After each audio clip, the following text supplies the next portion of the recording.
Queridos irmãos, queridas irmãs, nós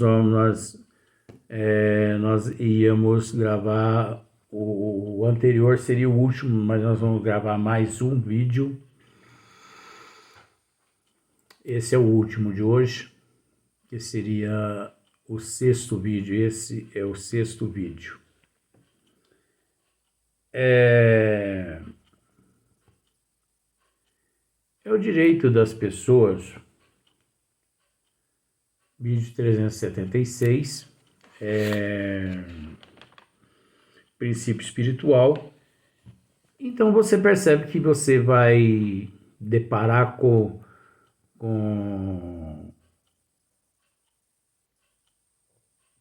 assuntos, com colocações, que eu acho que você nunca deparou, nunca teve oportunidade de deparar, e você às vezes vai ficar assustado pelas colocações, pelos termos, mas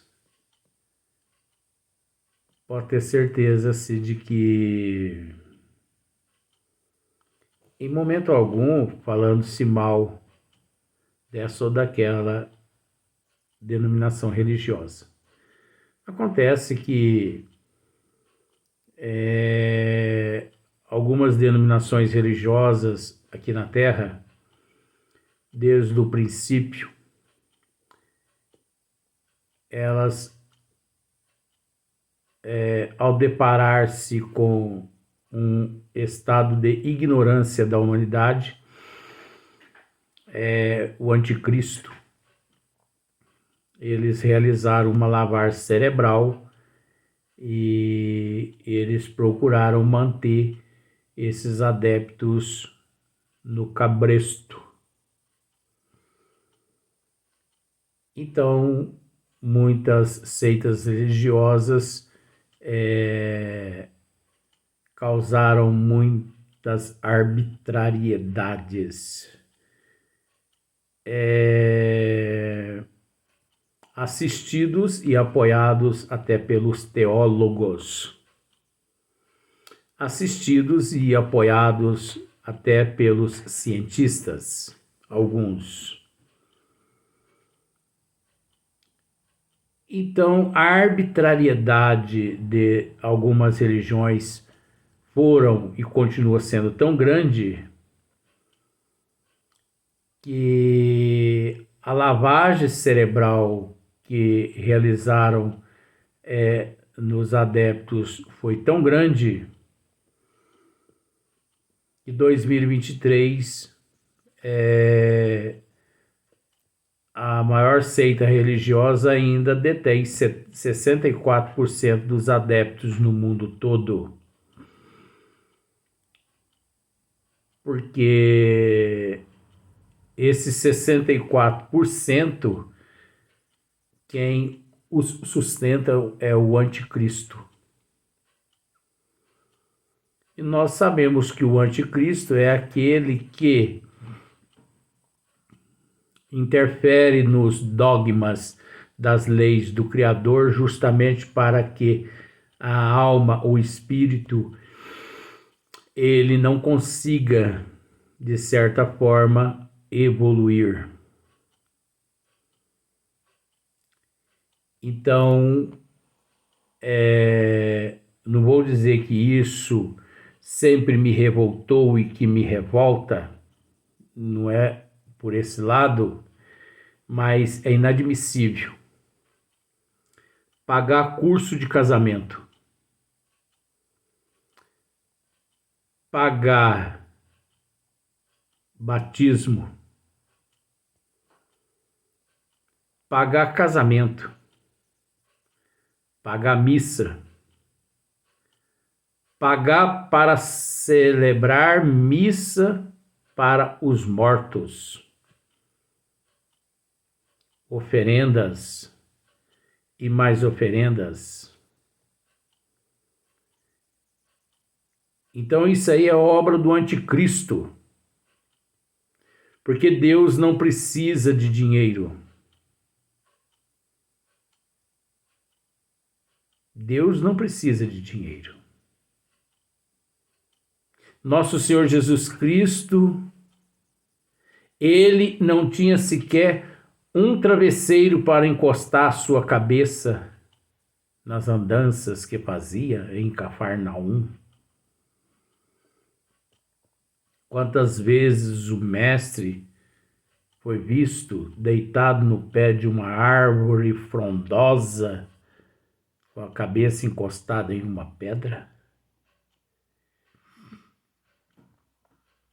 E hoje todos aqueles que se dizem representantes do Cristo na terra ostentam tesouros e mais tesouros, basílicas, igrejas, matrizes, tronos e mais tronos ornamentados de ouro. Inclusive, aquele que se diz representante do Cristo aqui na terra anda num carro blindado, com medo que as pessoas atirem no peito dele, que é o Papa. Se realmente estivesse com Deus, não tinha que ter medo de um atentado. Sabe por quê? Porque os mártires em Roma, que nunca abjuraram o nome do Cristo, foram levados às fogueiras ou jogados às feras para serem devoradas. E nunca temeram a morte. Nunca temeram os inimigos. Porque os mártires, segundo eu sei, os mártires nunca amaldiçoaram as feras que devoravam os seus corpos físicos, porque é o direito da fera, faz parte do instinto animal quando está com fome e enfurecido. Os mártires, quando as labaredas de fogo queimavam seus corpos orgânicos, eles cantavam, eles oravam: Pai nosso que estás no céu, santificado seja o teu nome, seja feita a tua vontade aqui na terra, como nos círculos espirituais e acima dos teus desejos ou dos nossos desejos. E eles nem viam o fogo consumindo seus corpos, porque naquele instante o Cristo os abraçava espiritualmente. Mártir nenhum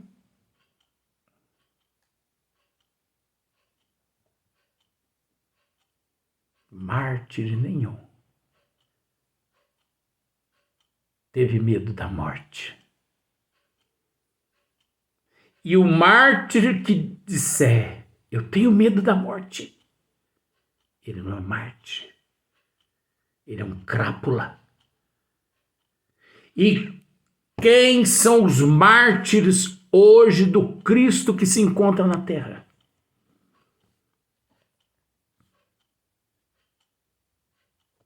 Os espíritas. Os espíritas são os verdadeiros mártires do espiritismo. Mas com todo respeito, em 100%, apenas uns 4, 5% estão fazendo por merecer esse estandarte. O resto estão tudo tonto, perdidos, não estão sabendo o que estão fazendo. Falando mal? Não. Aqueles que têm olhos, que vejam. Aqueles que têm ouvido, que ouçam. Aqueles que têm boca, que fale.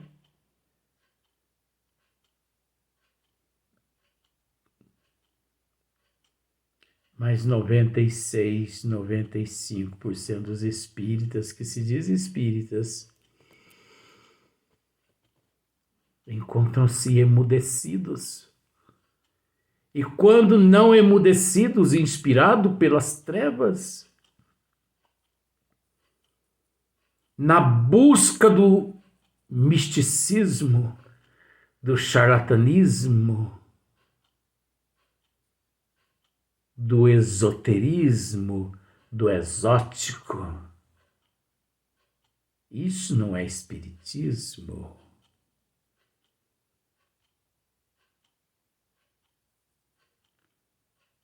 Isso não é espiritismo. Então não podem ser considerados mártires do espiritismo. Porque aponte para o peito de uma pessoa dessa uma arma de fogo e diz-lhe mais ou menos assim: tu és espírita? Sou.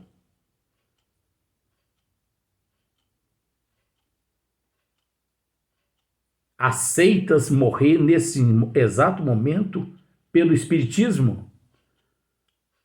Bem, não é por aí também, né? Então,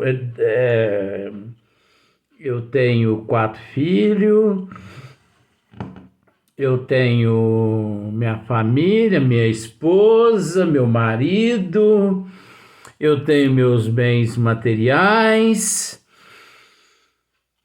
eu tenho minha conta bancária, meu avião, eu tenho meus carros. Não dá para pular essa, não. Isso não é Marte, isso não é espírita. Isso é pseudo-espírita. O que é pseudo? Charlatão. Porque Rufo,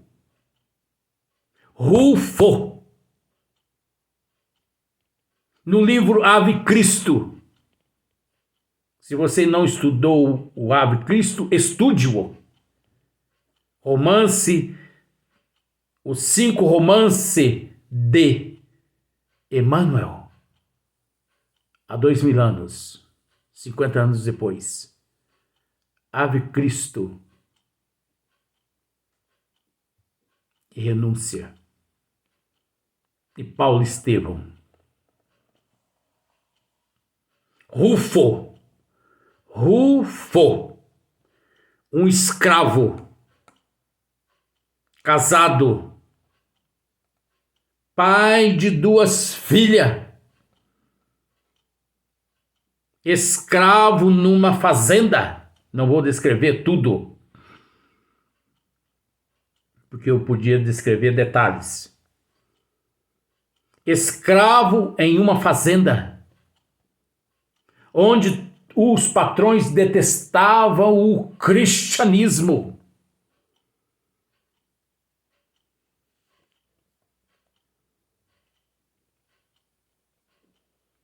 E Rufo era cristão, só que ninguém sabia disso. E o patrão o amava,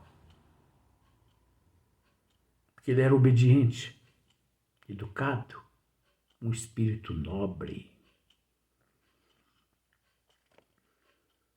E um dia o patrão descobre que Rufo seguia Jesus de Nazaré, o filho do carpinteiro. O patrão sentiu aquela punhalada no peito e pensou: Rufus não. Todos, menos Rufo.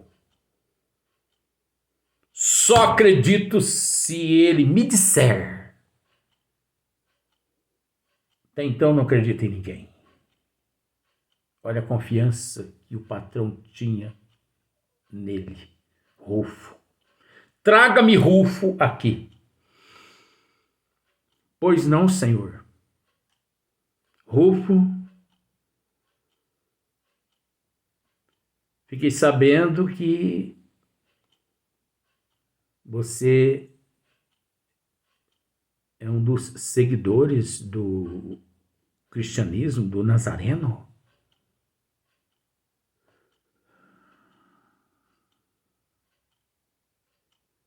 e fitou Rufo nos olhos.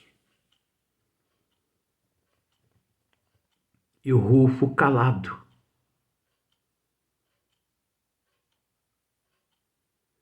E o patrão percebeu que o silêncio de Rufo era confissão.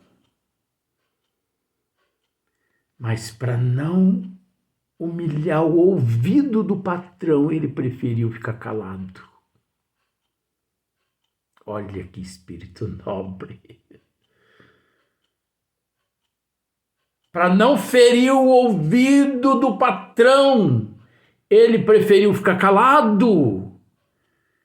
E hoje nós somos assim aqui. Nós não somos assim aqui. Nós não nos importamos. Nós achamos que o ouvido do outro é um lixo. E que a gente tem o direito de falar e jogar o que a gente quer na cara da outra pessoa. Eu quantas vezes engulo tanta coisa para não ferir as pessoas. Não é nem para não feri-las. Porque na hora eu penso assim, como eu agiria se fizesse dessa forma comigo? Então eu vou me calar e deixo as pessoas falar o que quiserem. Porque as pessoas não me compreendem. Eu vou dizer às pessoas, eu vou descrever as pessoas como vivi em Atlântida. Eu vou descrever como lá vivi.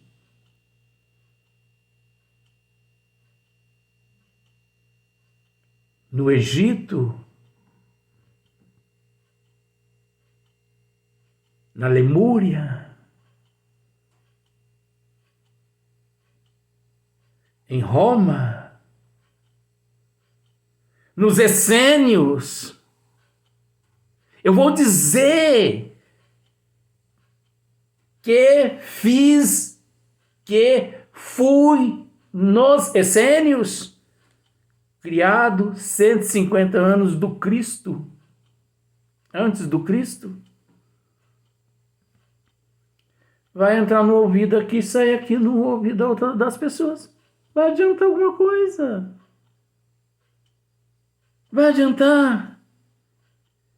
Se nem algumas coisinhas tão insignificantes que eu digo aqui entra no ouvido e sai no outro.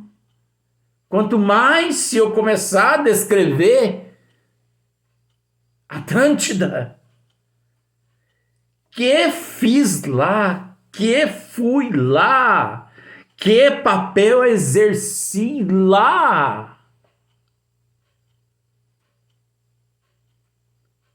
Que fiz em Marte, que fiz em Júpiter.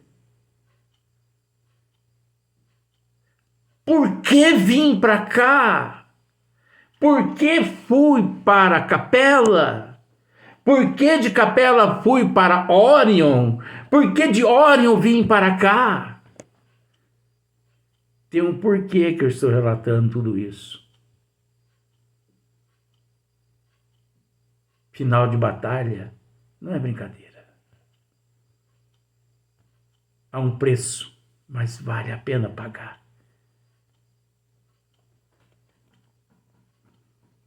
Então Rufo permaneceu calado. A interrogação do patrão. O patrão, quando percebe que Rufo, de fato, seguia a doutrina do Nazareno, disse-lhe mais ou menos: Rufo, você é o melhor escravo que eu possuo. Ou melhor, escravo não. Você é o melhor ser que eu possuo na minha vida. Vou te dar uma oportunidade. E logo quando Rufo se vira, ele vê a tua esposa e tuas duas filhas chorando, porque elas conheciam a índole do pai e do esposo. Sabiam que ali seria o fim do pai e do marido. Mas Rufo, vou te conceder uma oportunidade, Rufo, calado. Abjuras aqui nos meus pés este carpinteiro, que te considerei, que te errei agora, que te concedo, aliás, que te concedo a oportunidade de continuar vivo. Que me diz?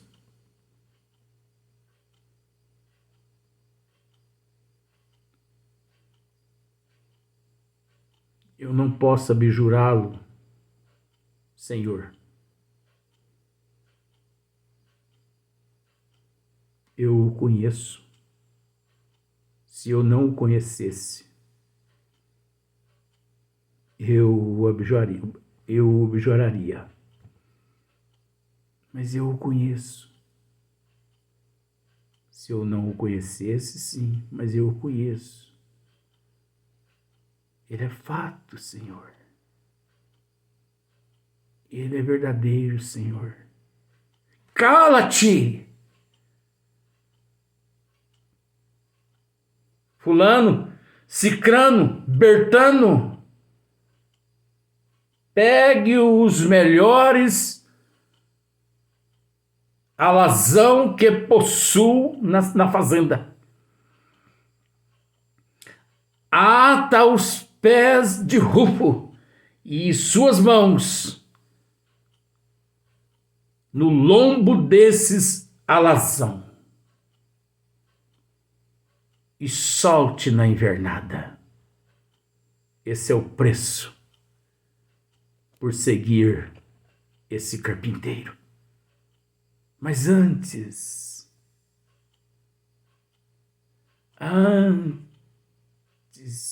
ali, um senhor se aproxima, já idoso,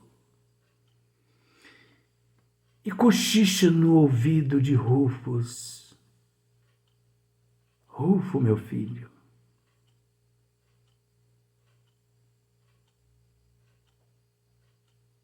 agistes muito bem. Vá em paz. Fique tranquilo. Não se preocupe com a tua esposa e com a tua filha, tuas filhas. Eu tomarei conta delas enquanto eu viver.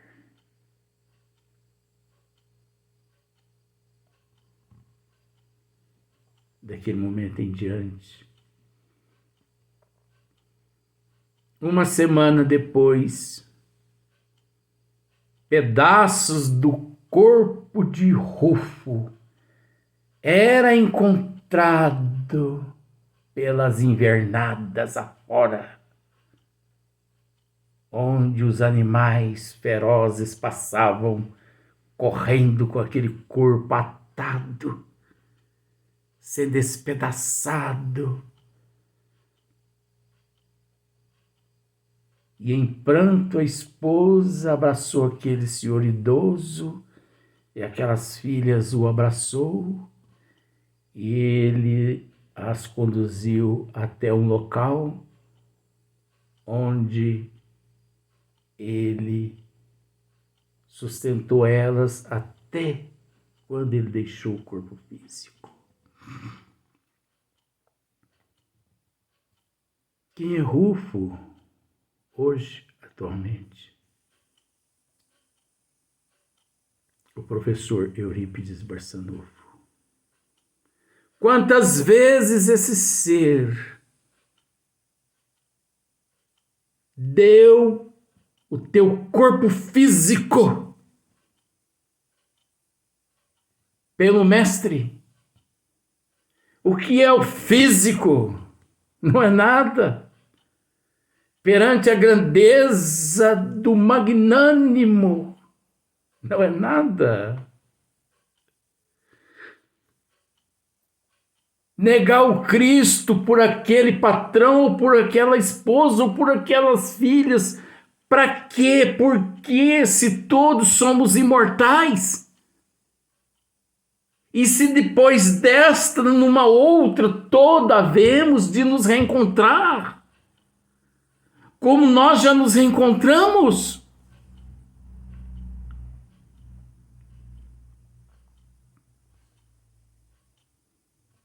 Nós temos que ser mais otimistas. Nós temos que amar mais. Choro, meu filho, não por aqueles que não conhecem o meu evangelho, e sim por aqueles que conhecem, mas que não põem em prática. Vamos para o próximo vídeo.